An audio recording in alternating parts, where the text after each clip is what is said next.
want to make some brief remarks limited to the economic data today. This was the best negative print, as they say in the trade, for GDP I have ever seen in my life. It really should be very positive news for America. The way you calculate the gross domestic product is it's four drivers of GDP. It's consumption, investment, government spending, and what's called net exports. And when you have more imports than exports, you have a drag downward on the GDP. So you have to kind of calculate across the four components. So what happened with the numbers today is we had a fairly extraordinary surge of imports that was totally driven by the rest of the world trying to get their products in here before the tariffs took full hold. So the great news about that is that's a one-shot deal. So next time we get the data, that won't be the case at all, and in fact it'll reverse, and that'll contribute to growth. So when you strip all of that out, and you strip out the volatility of inventories in the equation, we actually had about 3% GDP growth, which is very, very good and quite encouraging for employment. With respect to how these numbers were driven by Trump economic policy, we have a number of things going. We have, first of all, the tariffs themselves, which are driving a tremendous amount of domestic investment in. We have the increasing certainty, it's now a high probability, but the increasing certainty that we're going to pass a tax bill very quickly, which will allow for the 100% of expensing, not just of equipment, but also of buildings when you manufacture here in America. So that stimulates investment because it's going to be retroactive to the first of the year. So we're seeing that. And we've already had $5 trillion in pledges. So all this is coming in. And the data point, which was extraordinary, was I think it's a 22% increase, 22% increase in domestic investment.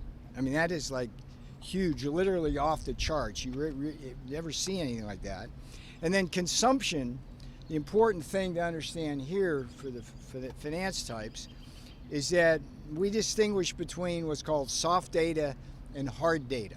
So we've seen amidst the media barrage against the Trump tariffs and warnings and all of that, a slight deterioration of consumer sentiment and to a certain extent business sentiment. That's what we call soft data. But when you look at the hard data, all we're seeing is good, strong news. So the idea that there's a recession coming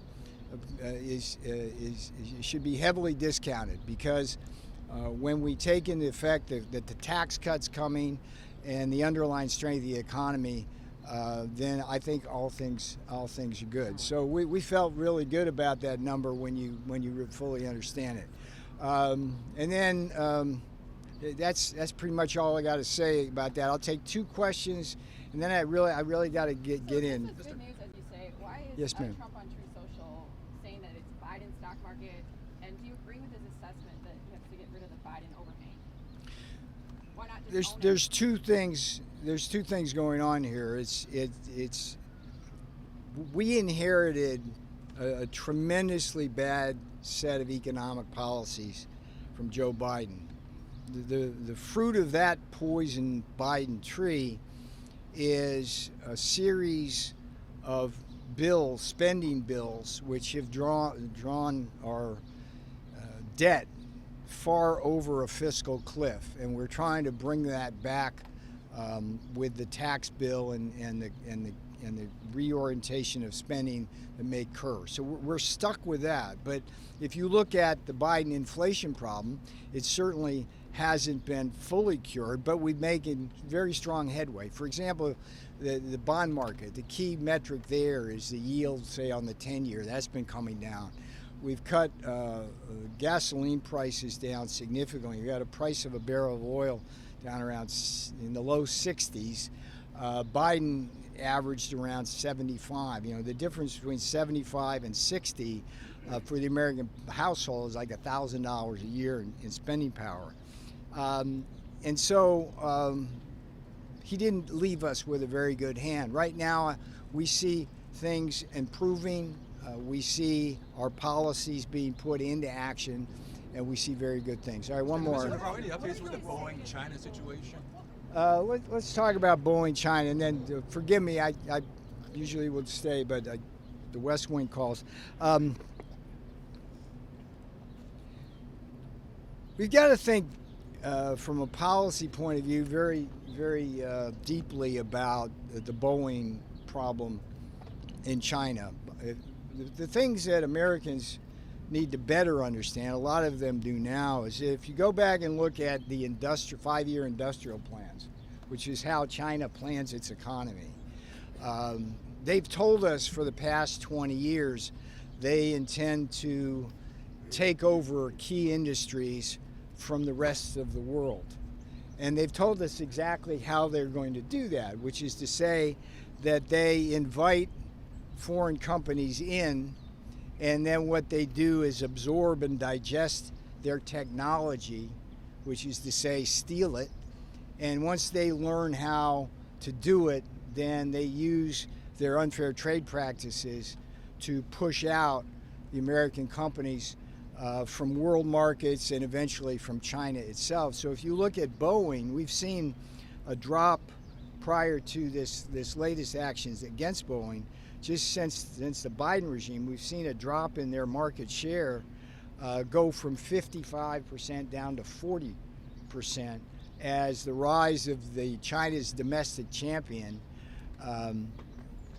has flourished with all the unfair trade practices they give them. So the point here is that we as a country need to have Boeing's back as a country. The good news is that seemingly for every jet that China is now refusing to take, there's other countries willing to buy these things quite rapidly. All right, I'll be back later, but today I got to go. I appreciate that.